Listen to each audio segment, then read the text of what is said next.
السلام عليكم ورحمة الله وبركاته. أعوذ بالله من الشيطان الرجيم. بسم الله الرحمن الرحيم. الحمد لله رب العالمين. اللهم صل على سيدنا محمد وعلى آل سيدنا محمد وبارك وسلم. ربي اشرح لي صدري ويسر لي أمري واحلل عقدة من لساني يفقه قولي. ربي زدني علما. அல்ஹம்துலில்லா. இந்த அல் பக்ரா தஃப்சீருடைய பிரயாணத்துல எல்லாம் வல்ல அல்லாஹுடைய பெரும் கிருபை ரஹ்மத் கொண்டு நம்ம போயிட்டு இருக்கோமா. இதுல நயவஞ்சர்களுக்கு அல்லாஹ் காட்டின உதாரணத்துல முதல் உதாரணம் பார்த்துட்டோமா. இப்ப அடுத்த உதாரணம் இதுவுமே ரொம்ப பயங்கரமான ஒரு உதாரணம். இன்ஷா அல்லாஹ் நம்ம அதுக்குள்ள நம்ம போவோம். பிஸ்மில்லாஹிர் ரஹ்மானிர் ரஹீம். أو كصيب من السماء فيه ظلمات ورعد وبرق يجعلون أصابعهم في آذانهم من الصواعق حذر الموت والله محيط بالكافرين يكاد البرق يخطف أبصارهم كلما أضاء لهم مشوا فيه وإذا أظلم عليهم قاموا ولو شاء الله لذهب بسمعهم وأبصارهم إن الله على كل شيء قدير. அல்லது அந்த நயவஞ்சகர்களுடைய நிலை காரிலும் இடியும் மின்னலும் உள்ள மேகத்திலிருந்து பொழியும் பெருமழையை போன்றதாகும். அதில் சிக்கிக் கொண்டோர் இடியோசையை கேட்டு மரணத்திற்கு அஞ்சி தம் விரல்களை காதுகளில் திணித்துக் கொள்கின்றார்கள். ஆனால் அந்த இறை மறுப்பாளர்களை அல்லாஹ் சூழ்ந்து கொள்கின்றான். மின்னல் அவர்களின் கண்ணொளியை பறிக்க பார்க்கிறது. அது அவர்களுக்கு சற்று ஒளி தரும் பொழுதெல்லாம் அதன் வெளிச்சத்தில் அவர்கள் சிறிது தூரம் நடக்கின்றார்கள். அவர்களை இருள் கவ்வும் பொழுது நின்று விடுகின்றார்கள். அல்லாஹ் நாடினால் அவர்களின் செவிப்புலனையும் கண் பார்வையையும் பறித்திருப்பான். அல்லாஹ் எல்லாவற்றின் மீதும் ஆற்றல் உள்ளவன். சதகல்லாஹுல் அஸீம். நாம் போன பகுதியிலே சொன்ன மாதிரிமா 2 விதமான கூட்டத்தை பத்தி அல்லாஹ் சுப்ஹானஹு வ தஆலா இந்த 2 படங்கள் மூலமாக காமிச்சு கொடுக்குறான். அப்படி பிக்சரைஸ் பண்ணி காமிக்கிறான். நமக்கு அப்படி அந்த காட்சிப்படுத்தி காமிக்கிறாமா. குர்ஆனை ரசிக்கிறது வித்தியாசமா மனிதர்கள் தன் தகுதிக்கு ரசிக்க முடியுமா. முதல்ல சில பேர் அதுக்கிட்டேயே வரமாட்டாங்க. அது ரொம்ப மோசமான நிலைமை. அவங்க வருவாங்க, ஆனா குர்ஆனை ஓதுவாங்க, ஆனா அதுக்குள்ள என்ன அர்த்தம் இருக்குன்னு தெரிஞ்சுக்க விரும்ப மாட்டாங்க. அதுவுமே அதன் அழகு இல்லாம ஓதுவாங்க. அதை எப்படி ஓதணுங்கிற முறை தெரியாம. இன்னும் சில பேர் ரொம்ப அழகுபடுத்தி காரியா ஓதுவாங்க. அது இன்னும் தஜ்வீத் முறை இப்படி ரொம்ப அழகுபடுத்துவாங்க. ஆனா அதுக்குள்ள என்ன இருக்குன்னு தெரியாது. இன்னும் சில பேர் அதுக்குள்ள என்ன இருக்குன்னு தெரிஞ்சுக்கணும்னு அர்த்தம் தெரிஞ்சுக்க முயற்சி பண்ணி ஓதுவாங்க. இன்னும் சில பேர்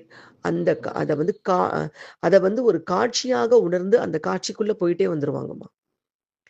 இன்னும் அல்லாஹ் சொல்லக்கூடிய அந்த வர்ணனை இருக்கு பாத்தீங்களா, அது காட்சியாக்கி நம்மள அந்த இடத்துக்குள்ளே கூட்டி கொண்டு போய் அப்படி நிறுத்துற மாதிரி இருக்கும்மா. உண்மையிலே இது உண்மையிலேயே அந்த உள்ளம் அந்த இடத்துக்கு போகும். அதுக்கு நிறைய அதுல படிப்பினைகள் கிடைக்கும் நிச்சயமாக.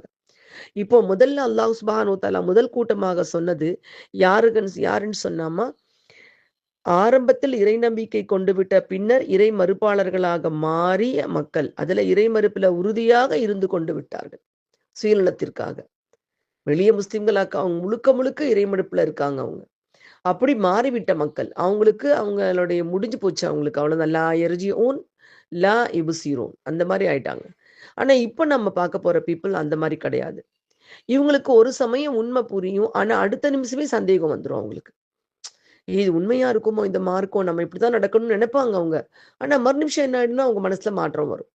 இப்படியே மாறி அவங்களுக்கு அந்த நயவஞ்சகம் என்ன இருக்கிறதுனால, அந்த சந்தேகம் இருக்கிறதுனால தஃப்சீர் ஆசிரியர் சொல்றாங்கம்மா, இறை மறுப்பு, தடுமாற்றம் ஆகியவற்றை கருத்தில் கொள்கிறார்கள். இந்த 2 விஷயத்தையும் அவங்க கருத்துல எடுத்துக்கொண்ட பொழுது உடனடியாக அவங்களுடைய மனநிலை மாறிடும். அந்த மாறின நிலைமை எப்படி இருக்கும்னு இந்த காட்சியை சொல்லி கொடுக்குறாங்கம்மா. தயவு செஞ்சு கொஞ்ச நேரம் கண்களை மூடி அந்த இடத்துக்கிட்ட போய் பாருங்க. நம்ம நிச்சயம் அல்லாஹ் கிட்ட பாதுகாப்பு தேடிடுவோம். இதுவுமே பயங்கரமான இருட்டு. அந்த இருட்டுக்குள்ள அந்த மனிதன் அந்த நயவஞ்சகர்கள் நடந்து கொண்டிருக்காங்க. பயங்கரமான இருட்டு. அதுக்குள்ள ஒரு மனிதன் நடந்து கொண்டிருக்கிறான். மனிதர்கள் போய்கொண்டிருக்காங்க. அப்போ ஒரு பயங்கரமான மழை பெய்யுது. சொய்யிப்னு சொல்றான் அல்லாஹ். சொய்யிப்னா பைனா ஆசிரியர் சொல்றாங்க, ஒரு ஒரு மீன் ஒவ்வொரு ஒரு ஒரு மழை துளியும் மீன் அளவுக்கு இருக்குமா, மீன் சைஸ்ல. அதாவது மேக வெடிப்புன்னு சொல்றாங்களே, மேபி அப்படி கற்பனை பண்ணிக்கோங்க. பயங்கரமான மழை, ஏற்கனவே பயங்கர இருட்டு.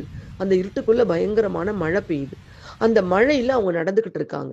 எந்த பக்கம் திரும்புறதுன்னு தெரியல. இருட்டு, பயங்கரமான இருட்டா இருக்கு.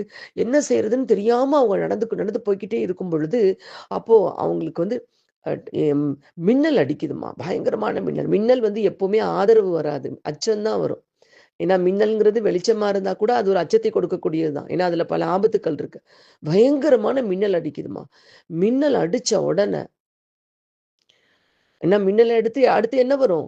ஒரு மின்னல் அடிச்சோன்னா அதோட நிக்காது. அடுத்து ஒரு பயங்கரமான இடி வரும். ஒரு மின்னல் அடிக்கும் பொழுதே அதுக்கு அந்த மின்னல் அளவுக்கு ஃபோர்ஸா ஒரு இடியும் வரப்போகுது. பயங்கரமான மின்னல் அடிக்குது. அந்த மின்னல்ல அவங்களுக்கு கொஞ்சம் ஒரு சின்ன ஒரு நம்பிக்கை வருது. எப்படின்னா, வெளிச்சம் வந்துருச்சே! நம்ம 4 ஸ்டெப் வந்துரலாம் அப்படின்னு 4 ஸ்டெப் எடுத்து வைக்கிறாங்க. போயிரலாம் அப்படின்ட்டு. ஏன்னா, அவங்க இருட்டுக்குள்ள ஒண்ணுமே தெரியாம தவிக்கிறாங்கம்மா அவங்க. எடுத்து வைக்கிறாங்க. எடுத்து வச்சுட்டு இருக்கும் பொழுதே பயங்கரமான இடி இடிக்குது. அப்படியே பயந்து போய் காதுக்குள்ள கொண்டு போய் விரல்கள கொண்டு போய் விட்டுக்குறாங்க. காதுக்குள்ள விரல திணிச்சுக்கிறாங்க. அதுவும் சொல்றாங்கம்மா, அவங்க அச்சத்தினால விரல் நுனி சாதாரணமா நம்ம விரல் நுனிய தான் உள்ள விடுவோம் காதுக்குள்ள. விரல்களையே உள்ளே நுழைத்துக் கொள்கிறார்கள். ஏன்னா அல்லாஹ் விரல் நுனிக்கு அனாமில்ங்கிற வார்த்தையை குரான்ல யூஸ் பண்றான். ஆனா இங்க அதை யூஸ் பண்ணல. பயத்தினால் அவர்கள் காதுகளுக்குள் விரல்களை முடிஞ்ச அளவுக்கு திணிக்கிறாங்கம்மா அவங்க. அப்படியே அந்த இடி சத்தம் தாங்க முடியல அவங்களுக்கு. அந்த பயத்துல கொண்டு போய் அப்படியே உள்ளே உள்ளுக்குள்ள போய் அப்படியே திணிக்கிறாங்க. இதுக்கடையில என்ன ஆயிடுதுன்னா, வரக்கூடிய மின்னல் என்ன செய்யுது? அவங்களுக்கு வெளிச்சத்த மட்டும் காட்டல. வரக்கூடிய மின்னல், அந்த மின்னல் பார்த்தா என்ன ஆகும்? இப்பவே நம்ம மலையில வர மின்னலே பார்க்க பயப்படுவோம். அந்த மின்னல் அவங்களுக்கு இருக்கக்கூடிய அந்த கண்ணொளியும் பறிக்க வருகிறது. பறிக்க வருகிறது. நல்லா ஞாபகம் வைங்கம்மா. முதல் ஆயத்துல அல்லாஹ் பறிச்சிருச்சு. அவங்க வந்து உம்மியுன் ஆயிட்டாங்கன்ட்டு அல்லாஹ். சும்முன், புக்முன், உம்மியுன் அல்லாஹ் சொல்லிட்டான். எல்லாமாவும் ஆயிட்டாங்கங்கிறான். ஆனா இந்த இடத்துல வந்து பறிக்க நெருங்குகிறது. அப்படி பறிக்க வருது. அந்த அது கொஞ்சம் ஒலி குடுக்குறப்ப அவங்க நடக்குறாங்க. மறுபடியும் அது பறிக்க வருது. அவங்களுடைய அப்படியே அப்படியே இருள் திருப்பி சூழ்ந்த உடனே அப்படி பயந்து போய் நின்னுறாங்க. அல்லாஹ் நாடி இருந்தா மொத்தமா அவன் கண் பார்வைய புடுங்கிட்டான். புடுங்கிட்டா அந்த நம்பிக்கையும் போயிடும். மொத்தமா புடுங்கிரலாம். ஆனா பிடுங்கல. லைட்டா இருக்கு அவங்களுக்கு. அல்லாஹு தஆலா எல்லாவற்றின் மீதும் ஆற்றல் உடையவனாக இருக்கிறான்.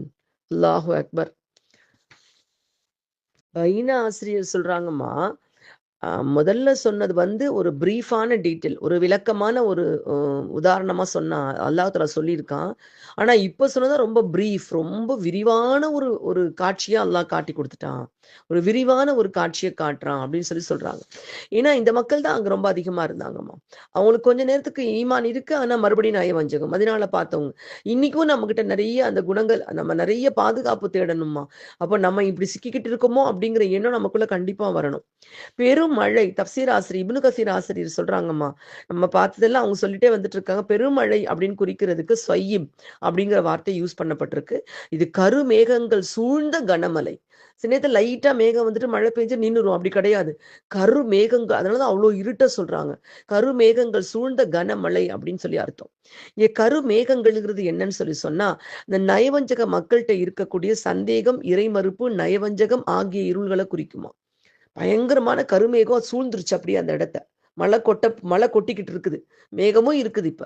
இந்த கருமேகங்களுக்கு என்ன விளக்கம் சொல்றாங்கன்னா, அது அந்த நயவஞ்சக மக்கள்ட்ட இருந்த சந்தேகம், இறை மறுப்பு, நயவஞ்சகம் இந்த குணங்கள் எல்லாம் குறிக்குது.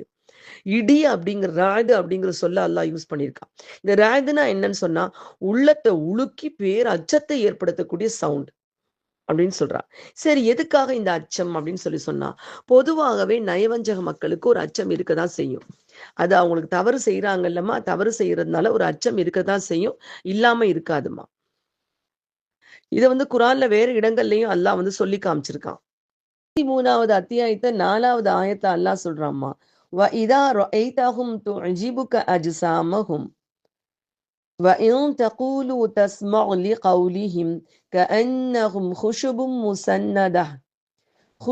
مُّسَنَّدَةٌ يَحْسَبُونَ كُلَّ صَيْحَةٍ عَلَيْهِمْ هُمُ الْعَدُوُّ فَاحْذَرْهُمْ قَاتَلَهُمُ اللَّهُ أَنَّى يُؤْفَكُونَ. ஒவ்வொரு வார்த்தையுமே ரொம்ப முக்கியமான வார்த்தைமா இதுல. அவர்களை நீ பார்த்தால் அவர்களுடைய உடல்கள் உம்மை வியப்படைய செய்யும். அப்ப என்ன அர்த்தம்மா? பைனா ஆசிரியர் சொல்றாங்க, இந்த இடத்துல அல்லாஹ் உடல்கள்னு ஏன் சொல்றான்னா, உள்ளம் மோசம். உடலை பார்த்தா ஆகிருதியா அப்படியே கம்பீரமா வர்ற மாதிரி இருக்கும். ஆனா உள்ளம் நயவஞ்சக நோயால் பாதிக்கப்பட்டிருக்கிறது. அவர்கள் ஏதேனும் கூறுவார்கள், ஆனால் அவர்களுடைய சொல்லை நீ செவியேற்றுக் கொண்டிருப்பீர். ஆனால் அவர்கள் சுவரில் சாய்த்து வைக்கப்பட்ட மரக்கட்டைகளை போன்றிருக்கிறார்கள். அம்மா இந்த இடத்துல கண்டிப்பா நான் சொல்லணும்மா. ரொம்ப அல்லாஹ் சொல்றத பாருங்கம்மா. ஹுஷுபும் ஒரு சன்னதான் நயவஞ்சர்களை பத்தி அல்லாஹ் இந்த ஆயத்துல சொல்றான். அது என்ன தெரியுமாம்மா? பொதுவா வந்து இந்த வேலி கட்டுவோம் பார்த்தீங்களா? அதுக்கு வந்து வரிசையா ஒவ்வொரு கட்டையா ஊண்டுவாங்க. ஊண்டிட்டு என்ன செய்வாங்கன்னு சொன்னா, மேல ஒரு பெரிய கட்டைய வச்சு அடிப்பாங்க. அந்த கீழ ஒவ்வொரு கட்டையா ஊண்டிட்டு, மேல ஒரு பெரிய கட்டைய வச்சு அடிச்சா, அந்த கீழ உள்ள சின்ன கட்டைய பூரா, அந்த நெட்டு கட்டைய பூரா அந்த பெரிய கட்டை என்ன செஞ்சிரும்னா, இறுக்கி புடிச்சிரும். அப்புறம் அத தரையில ஊண்டுவாங்க. அந்த ஊன்ற கட்டைய ஒண்ணொன்னா வச்சு என்ன செய்வாங்கம்மா, மேல ஒரு பெரிய கட்டைய அடிச்சிருவாங்க. அடிச்சுட்டு, அதுல சின்ன சின்ன கட்டையா இருக்கும். அப்படியே வேலிய அடைச்சிருவாங்க. நீங்க பார்த்திருந்தீங்கன்னா, அந்த கடற்கரை பக்கம்லாம் பனஞ்சட்டத்த கொண்டு கட்டுவாங்க பார்த்தீங்களா? பனஞ்சட்டம் வரிசையா இருக்கும். அது மேல ஒரு பெரிய பனஞ்சட்டம் நீளமா இருக்கும். அல்லது ஒரு நீள கம்பி ஏதாவது ஒண்ணு குடுத்து பண்ணியிருப்பாங்க. இந்த ஹுஷுபும் சன்னதாகனா என்ன தெரியுமாமா அர்த்தம் சொல்றாங்கம்மா? கீழ இருக்கக்கூடிய கட்ட அத எல்லாத்தையும் இணைக்கிறதுக்கு மேல ஒரு கம்பியோ, கட்டையோ போட்டு ஜாயின் பண்ணியிருப்பாங்கல்ல. அது இல்லாம வெறும் கீழ இருக்கக்கூடிய கட்ட மட்டுமா. அப்போ கீழ இருக்கக்கூடிய கட்ட மட்டும் ஏன் அல்லாஹ் சொல்றான்னு சொன்னா, அந்த அ அந்த அப்போ மேல இருக்க கட்டை இல்லாம இருக்கிறது ஒரு காத்தடிச்சா கூட சாஞ்சிரும். ஏன்னா, அது ஸ்ட்ராங் பண்றதுக்கு மேல கட்ட வச்சு எல்லாத்தையும் ஜாயின் பண்ணலைலம்மா. அதனால வரிசையாக அடுக்கி வைக்கப்பட்ட கட்டைகளைப் போல இருப்பார்கள். அந்த மேல போட்டிருக்கக்கூடிய ஸ்ட்ராங்கான அந்த பிணைப்பு இல்லாம இருக்கிறதுனால, அப்படியே அது சாஞ்சிடுமாம். நயவஞ்சர்கள் அல்லாஹ் வந்து இப்படி சொல்லி காமிக்கிறான். அவங்களுக்கு அந்த உறுதியான அந்த எண்ணம் இருக்கா? அதனால அவங்க பார்க்கறதுக்கு இருப்பாங்க. ஒரு சின்ன ஏதாவது ஒரு ஒரு ஒரு சந்தேகம் வந்துட்டாலோ, ஒரு ஏதோ ஒண்ணு வந்துருச்சுன்னா உடனே சாஞ்சிடும் அவங்க ஈமான். அது மட்டும் இல்லாம அல்லாஹ் சொல்றத பாருங்கம்மா. ஒவ்வொரு சப்தத்தையும் தங்கள் மீதே தஃப்சீர் ஆசிரியர் சொல்றாங்கம்மா. ஒவ்வொரு சப்தத்தையும் தங்களுக்கு ஆபத்தானது என்றே அவர்கள் கருதுவார்கள். எது வந்தாலும் என்ன செய்வாங்கன்னா, ஆபத்தானது என்றே அவர்கள் கருதுவார்கள். அல்லாஹ் என்ன செய்யறான்? அப்படி சொல்றப்ப அல்லாஹ் சொல்றான் பாருங்கம்மா. அவர்கள் உங்கள் எதிரிகள். உங்கள் எதிரிகள். எனவே அவர்களை தவிர்த்து இருப்பீராக. அல்லாஹ் அவர்களை நாசமாக்குவானாக. அல்லாஹு அக்பர். அவர்கள் ஈமான் கொள்வதை விட்டும் எவ்வாறு திருப்பப்படுகின்றனர்? கேள்வியோட முடிக்கப்பட்டிருக்கும் அந்த ஆயத். இன்னொரு இடத்துல அல்லாஹ் சொல்றாம்மா, சூரத்து தௌபால இது 2யுமே தப்சீர் ஆசிரியர் எடுத்து இப்னு கசீர் ஆசிரியர் வந்து எடுத்து சொல்லியிருக்காங்கம்மா. இந்த ஆயத்துக்களை பார்க்கவே சொல்லியிருக்காங்க. ஃபலா துஅஜிமுக فلا تعجبك أموالهم ولا أولادهم إنما يريد الله ليعذبهم بها في الحياة الدنيا وتزهق أنفسهم وهم كافرون ويحلفون بالله إنهم لمنكم وما هم منكم ولكنهم قوم يفرقون. நபியே, அவர்களுடைய பொருட்களும் அவர்களுடைய மக்களுடைய பெருக்கமும் உம்மை வியப்பில் ஆழ்த்த வேண்டாம். அல்லாஹ் நாடுவதெல்லாம் அவற்றைக் கொண்டு இவ்வுலக வாழ்விலேயே அவன் அவர்களை வேதனை செய்வதற்காகவும், இன்னும் அவர்களை காஃபிர்களாகவே இருக்கும் நிலையில் அவர்களின் உயிர்கள் வெளியாவதையும் தான். நிச்சயமாக அவர்கள் உங்களில் உள்ளவர்கள்தான் என்று முனாஃபிக்குகளான அவர்கள் அல்லாஹ் மீது சத்தியம் செய்கின்றார்கள். அவர்களில் உங்களில் உள்ளவர் அல்லர். எனினும் அவர்கள் உங்களை பார்த்து பயந்து கொண்டிருக்கிற கூட்டத்தினர். இந்த பயத்துக்கு தான் தப்சீரத் ஆயத்தை எடுத்திருக்காங்க. அவர்கள் பயந்து கொண்டிருக்கும் கூட்டத்தினர். எங்க நீங்க சொல்றது உண்மையாயிடுமோ, சந்தேகப்படுறது பொய்யாயிடுமோ, நம்ம மாட்டிக்கிடுவோமோ என்ற பயத்தில் தான் அவர்கள் இருக்கிறார்கள். அல்லாஹு அக்பர்மா. அந்த மின் ஒளியையும் இருளுக்கும் என்ன விளக்கம்னு சொல்றாங்கம்மா. மின்னல் அடிக்கிறப்ப அந்த இருள்ல கொஞ்ச நேரம் அவங்க நடப்பாங்க அப்படிங்கிறது. இருள் படர்ந்துட்டு அப்படி நின்றும். ஏற்கனவே மேகத்துக்கு விளக்கம் சொல்லிட்டாங்கம்மா. இடிக்கு விளக்கம் சொல்லிட்டாங்க. இப்ப மின்னொளிக்கும் இருளுக்கும் விளக்கம் சொல்றாங்க. இந்த மின்னொளிங்கிறது எப்போ இறை நம்பிக்கை அவங்களுக்கு புலப்படுதோ, அப்போ இறை நம்பிக்கையால அவங்க மனசு கொஞ்சம் ஆறுதல் வரும். ஆனா அடுத்தது சந்தேகம் வந்துட்டா அவங்க உள்ளத்துல இருள் வந்துடும். அப்போ அந்த மின்னொலிங்கிறது கொஞ்சம் கொஞ்ச நேரம் ஏற்படக்கூடிய நம்பிக்கை. அந்த இருள் அப்படிங்கிறது மறுபடியும் ஏற்படக்கூடிய சந்தேகம். இப்னு அப்பாஸ் ரலியல்லாஹு தஆலா அன்ஹு அவங்க சொல்றாங்க, நயவஞ்சர்கள் சில நேரங்கள்ல உண்மையை உணர்ந்து அதையே பேசவும் செய்றாங்க. அப்போதைக்கு அது அவங்க உறுதியா இருக்காங்க. ஆனா இறை நம்பிக்கையிலிருந்து இறை மறுப்புக்கு சரியிறப்போ தடுமாறி போயிடுறாங்க. மறுமை நாள்லயும் இப்படிதான் இருக்கும். மறுமை நாள்லயும் அவங்களுக்கு வந்து என்ன செய்யும்? அவங்களுக்கு வந்து அவங்களுடைய இறை நம்பிக்கைக்கு ஏற்ப அவங்களுக்கு ஒளி கொடுக்கப்படுமா? கொஞ்சம் தூரம் வரைக்கும். அதை விட அதிகமாக, குறைவாக பிரகாசம் கொஞ்சம் கொஞ்சம் இருக்கும். கொஞ்சம் போன உடனே முழுக்க முழுக்க நின்னு போயிரும். அதுல வந்து தங்களுக்கு கிடைச்ச அந்த ஒளிய கொண்டு சிராத் பாலத்திலே நடப்பாங்களாம் அவங்க. அவங்க நயவஞ்சத்துக்கு தகுந்த மாதிரி அதே மாதிரி மாறி மாறி வர்ற மாதிரி ஒளி இருக்குமா. சிராத் பாலத்திலையும் நடப்பாங்களாம், அப்புறம் நிப்பாங்களாம். அப்புறம் கொஞ்ச நேரத்துல என்ன ஆயிடுச்சு, சிலருடைய ஒளி முற்றா அழிஞ்சு போயிடுமா. இவங்க கலப்படமே இல்லாத நயவஞ்சகர்கள். இது கடைசி வரைக்குமே அல்லாஹ் இவங்கள கேலி பண்ணிக்கிட்டே தான் இருப்பான்னு சொல்லி சொல்றாங்கம்மா. யார் சொல்றதுன்னா இப்னு அப்பாஸ் ரலியல்லாஹு தஆலா அன்ஹு சொல்றாங்க. இதேதான் நம்ம ஏற்கனவே பார்த்துட்டோம்மா. இவங்க அந்த மக்கள்கிட்ட ஹல் நஸ்தபிக்கும் மின் நூரிக்கும், உங்களுடைய ஈமான் கொண்ட மக்களுடைய ஒளியை பார்த்து கேட்பாங்களாம், கொஞ்ச நாள் கொஞ்சம் ஒளியை கொஞ்சம் பொருத்திக்கவா நாங்க உங்கள்ட்ட இருந்து அப்படின்னு கெஞ்சுவாங்களாம் மறுமை நாள்ல. ஆனா ஈமான் கொண்ட மக்களுக்கு அந்த நேரிய ஒளி, அந்த ஈமான ஒளியாதான் அல்லாஹ் இங்கேயும் காட்டுறான் அங்கேயும் காட்டுறாம்மா. அவர்களுக்கு முன்னாலும் வலப்பக்கமும் ஒளி வீசிக்கொண்டே போவார்களாம். தப்சீர் சொல்லுதுமா, முன்னால் வீசக்கூடிய ஒளி இதயத்தினுடைய ஈமான் ஒளியாம், வலப்பக்கம் வீசக்கூடிய ஒளி அவங்க நல்லமர்களுடைய ஒளியாமா. அந்த ஒளியோடு அப்படி நடந்து போவாங்களாம். அல்லாஹ் அத்தகைய நற்கூட்டத்தில் நம்மை சேர்த்து அருள் புரிவானாக. ஆமீன் யா ரப்பல் ஆலமீன். அல்லாஹ் சொல்றான், இது அல்லாஹ் நாடி இருந்தா முற்றிலும் அணைச்சிருப்பான். அவனுக்கு கொஞ்சம் கொஞ்ச நேரம் அந்த வர்ற அந்த ஒளி கூட இல்லாம அவன் கண்களே பிடுங்கி இருக்கலாம். வரக்கூடிய மின்னலோ அவங்க பார்வையை பறிக்க வருது. இதெல்லாம் நம்ம பார்த்துட்டோம். இந்த பயங்கரமான இந்த காட்சியின் மூலமாக மாறி மாறி வரக்கூடிய இந்த நிலைகளை அல்லாஹ் சொல்லி காமிக்கிறான். நாம நிறைய துவா செய்யணும்மா. இன்னைக்கும் நமக்குள்ள அந்த அந்த மாறி மாறி வரக்கூடிய நிலைமைகள் மனிதர்களுக்கு வரும். ஒருவேளை அந்த மாறிய நிலையில் உயிர் போயிட்டா நிலைமை என்ன ஆகும் யோசிச்சு பாருங்க.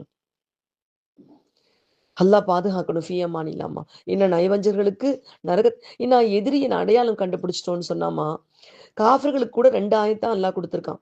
எதிரி இவர் காஃபிர், நம்ம அவர்கிட்ட போக வேண்டியதில்லை, அவர் சொல்ல கேட்க வேண்டியதில்லை, போயிடலாம். ஆனா கூடவே இருந்துட்டு பண்றாங்க பாத்தீங்களா, இதனால அப்பாவி மக்கள் நிறைய பேர் பாதிக்கப்படுவாங்கம்மா. இது என்ன இவங்க ரொம்ப மார்க்கம்னு இவ்வளவு தியாகம் பண்றாங்க, இவங்க என்ன லேசா தான் எடுத்துட்டு இருக்காங்க, இவங்களை பின்பற்றினா என்ன அப்படிங்கிற மாதிரி எண்ணங்கள் வந்துரும்மா. அதனால இது கூடவே இருந்து குழி பறிக்கக்கூடிய இந்த கும்பலுக்கு தண்டனையும் ஜாஸ்தி. அல்லாஹு அக்பர். அடுத்தபடியா அல்லாஹ் சொல்றான், அவர்களுடைய கண் பார்வையை அழிக்கவும் அல்லாஹ் வல்லவனாக இருக்கின்றான். அல்லாஹ் எல்லாவற்றின் மீதும் ஆற்றல் உடையவனாக இருக்கின்றான். இங்க அல்லாஹ் வந்து அலா ஷைஇன் கதீர், கதீர் அல்லாஹ் எச்சரிக்கிறதுக்காக இதை சொல்லியிருக்கான். இப்னு ஜரீர் ரஹ்மத்துல்லாஹி அலைஹி அவங்க சொல்றாங்க, அல்லாஹ் இந்த இடத்துல ஏன் அலா குல்லி ஷைஇன் கதீர்னு தன்னுடைய வல்லமையை அல்லாஹ் சொல்லிட்டு இருக்கான் அப்படின்னு சொன்னா, நீங்க லேசா நினைச்சுக்காதீங்க, நான் எப்படிப்பட்டவன்னு தெரிஞ்சுக்கோங்கன்னு எச்சரிப்பதற்காக தான் அந்த இடத்துல அதை கொண்டு வந்திருக்காங்கன்னு இப்னு ஜரீர் ரஹ்மத்துல்லாஹி அலைஹி அவங்க சொல்றாங்க. இது ஒரு எச்சரிக்கைன்னு சொல்றாங்க. இன்னல்லாஹ அலா குல்லி ஷைஇன் கதீர்ங்கிறது ஒரு எச்சரிக்கை இந்த மக்களுக்கு அப்படின்னு இப்னு ஜரீர் ரஹ்மத்துல்லாஹி அலைஹி அவங்க சொல்றாங்கம்மா. இந்த அவங்க எப்பவுமே கண்காணிச்சுட்டே இருக்கேன், உங்க பார்வையை பறிச்சிடுவேன் அப்படிங்கிற ஒரு எச்சரிக்கை அல்லாஹ் கொடுக்குறான். இந்த இடத்துல அல்லாஹ் கதீர் அப்படிங்கிற ஒரு சொல்ல யூஸ் பண்ணியிருக்காமா. இதுலயுமே ஒரு அழகான ஒரு விளக்கம் கிடைக்குதுமா. பொதுவா வந்து இந்த கதீர் இது வந்து ஃபஈல் அப்படிங்கிற ஒரு வினைப்பு, ஒரு வாய்ப்பாட்டை சேர்ந்தது. ஃபஈல் அது கரீம் சொன்னோம்ல நம்ம, கரீம் அந்த மாதிரி உள்ள ஒரு வாய்ப்பாட்டை சேர்ந்தது. இதுக்கு வந்து இந்த கதீருக்கு வந்து மிக அதிக சக்தி கொண்டவன்னு பொருள் எடுக்கக்கூடாதுங்கிறாங்க. சாதாரணமா காதிருக்கு வந்து என்ன பண்ணுவோம், நம்ம சக்தி உடையவன் எடுப்போம், அதவே நீங்க எடுத்துக்கோங்க அப்படிங்கிறாங்க. இதையே நீங்க சொல்றீங்கன்னு நீங்க கேட்கலாமா, அதுலயும் நமக்கு விளக்கம் கிடைக்குது. அதனாலதான் நான் இதை எடுத்திருக்கேன்மா.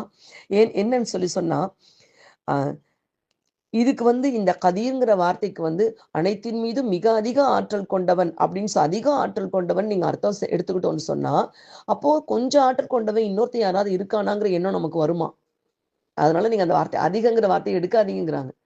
அனைத்தின் மீதும் ஆற்றல் கொண்டவனே நீங்க இதை வச்சுக்கோங்க, அர்த்தம் புரிஞ்சுக்கோங்க. என்ன காரணம்னா, அனைத்தின் மீதும் அதிக ஆற்றல் கொண்டவன் சொன்னீங்கன்னா வார்த்தையால கூட அப்ப குறைஞ்ச ஆற்றல் அனைத்தின் மீதும் கொண்டவன் இன்னொரு படைப்பு இருக்குமோங்கிற சந்தேகம் உங்களுக்கு வந்துடக்கூடாது. வார்த்தையில் கூட அதன் மீது ஒரு சின்ன ஒரு அடுத்த ஒரு தாட், இன்னொரு சிந்தனை வந்துடக்கூடாதுங்கிறதுக்காக இந்த ஃபைல் அப்படிங்கிற வாய்ப்பாட்டில் அமைஞ்சிருக்கிற கதீர் அப்படிங்கிற இந்த வார்த்தைய சாதாரண ரஹீம்னா நம்ம என்ன படிச்சோம், இதை மிகைத்து படிச்சோம், அதிகமான அருள் கொண்டவன் அப்படின்னு படிச்சோம். அதே ரஹீம்ங்கிற அதே வாய்ப்பாடு ஃபஈல்ங்கிற வாய்ப்பாட்டுல தான் கதீர்ங்கிற வார்த்தையும் அமைஞ்சிருக்கு. ஆனா இந்த வார்த்தையை மிக அதிகமான ஆற்றல் கொண்டவன் படிக்காதீங்கன்னு தப்சீர் ஆசிரியர் சொல்றாங்க. அதிக ஆற்றல் கொண்டவனே சொல்லுங்க. அதுக்கு அவங்க சொல்றாங்க, அனைத்தின் மீதும் சிறிது ஆற்றல் உடையவர் வேறு யாரோ இருக்கிறார் என்ற தவறான கருத்துக்கு அது இடமளித்து விடும். அல்லாஹு அக்பர். எண்ணத்தில் கூட அந்த ஏகத்துவத்துக்கும் அல்லாவின் மீது கொண்டிருக்கக்கூடிய நம்பிக்கைக்கும் அவன் வல்லமை கொண்டிருக்கும் அசைக்க முடியாத அந்த அந்த நம்பிக்கைக்கும் நம்ம வந்து சிறிது ஊறு கூட விளைவித்து விடக்கூடாது, சின்ன ஒரு தவறு கூட செஞ்சிடக்கூடாதுங்கிறதுல பொருள் கொள்வதில் கூட அவங்க கவனம் கொண்டிருக்காங்கம்மா. மாஷா அல்ஹம்துலில்லாஹ், அல்ஹம்துலில்லாஹ். கடைசியா சொல்லி முடிக்கிறாங்கம்மா. அந்நூர் அத்தியாயத்துல அல்லாஹு தாலா இந்த காஃபிர்கள்ல 2 பிரிவினருக்கு 2 உதாரணம் சொல்லியிருக்கான். ஒரு பிரிவினர் அவங்கள இருக்க இதே மாதிரிதான். இதுல எப்படி 2 உதாரணம் கொடுத்திருக்கானோ அதே மாதிரி 2 உதாரணம் அல்லாஹ் கொடுத்திருக்காமா. இறை மறுப்பாளருடைய செயல்கள் பாலைவனத்துல தென்படக்கூடிய காணல் மாதிரி. தாகம் இருக்கிறவன் தண்ணி தான் நினைச்சிட்டு பக்கத்துல போவான். அங்க பாக்குறப்ப அவன் எதையுமே பார்க்க மாட்டான். அங்க அவன் அல்லாவையே பார்ப்பான். இது மொத விஷயம். அடுத்து 2வது என்ன சொல்றாங்கன்னு சொன்னா, அடுத்த வசனத்துல அதாவது இதே மாதிரி 100 சூறாலையும் இதே மாதிரி 2 உதாரணங்கள் தொடர்ந்து வரும். முதல் உதாரணம் காஃபிர்களுக்கு. 2வது உதாரணம் என்னன்னா, ஆழக்கடலில் பரவி இருக்கக்கூடிய காரிருளை போன்றதாகும். அலைக்கு மேல் அலை வந்து மூடுகிறது. 2வது அலைக்கு மேல் மேகம் வேறாக, அதுக்கப்புறம் மேகம், இருளுக்கு மேல் இருள். அங்கே அவன் கையை நீட்டி பார்த்தால் அதையே கூட அவனால் காண முடியாது. 100 சூறால 24வது அத்தியாயத்துல 39, 40 2 வசனம். 2மே இதே மாதிரி இறை மறுப்பாளர்கள் அல்லாவை மறுத்தவர்களுக்கும் அவங்களுக்கு அந்த காஃபிர்களுக்கு கொடுக்கக்கூடிய வசனத்திலையும் 2 உதாரணத்தை கொண்டு அல்லாஹ் விளக்குறான். முதல்ல வந்து காணல் நீரை கொண்டு விளக்குறான். அடுத்தது கடலுக்கு அடியில் இருக்கக்கூடிய மிக பயங்கரமான இருட்டை கொண்டு விளக்குறான். இன்ஷால்லா நம்ம 100 சூறா வரும்பொழுது இதுல வந்து விஞ்ஞான கருத்துக்களும் இருக்கும். நம்ம பார்ப்போம். நம்ம இப்போதைக்கு இது மாதிரி 2 உதாரணங்களை கொண்டு இன்னொரு இடத்துல 100 சூறாலையும் அல்லாஹ் விளக்கி இருக்கான் அப்படிங்கிற விஷயத்த தப்சீர் ஆசிரியர் எடுத்து வைக்கிறாங்கம்மா. அல்லாஹும்ம இன்னா நஅூது பிக்க மினன் நிஃபாக். யா அல்லாஹ், நயவஞ்சகத்தை விட்டு எங்களை முழுமையாக பாதுகாத்த அருள் புரி ரஹ்மானே. அல்லாஹும்ம லா தஜஅல்னா மினல் முனாஃபிகீன். யா அல்லாஹ், யா அல்லாஹ், முனாஃபிக்கின்களாக ஆவதை விட்டும் எங்களை பாதுகாத்த அருள் புரி ரஹ்மானே. ஆமீன் யா ரப்பல் ஆலமீன். அஸ்ஸலாமு அலைக்கும் வரஹ்மத்துல்லாஹி வபரகாத்துஹு.